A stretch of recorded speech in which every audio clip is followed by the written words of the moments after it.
गलपाङा सोलाउनालाई बेडौँ कि सुन्नीको साला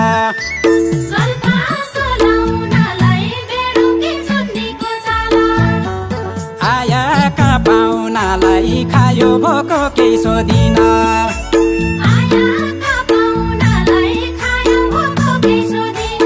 आयाका पाहुनालाई खायो भोको केही सोधिन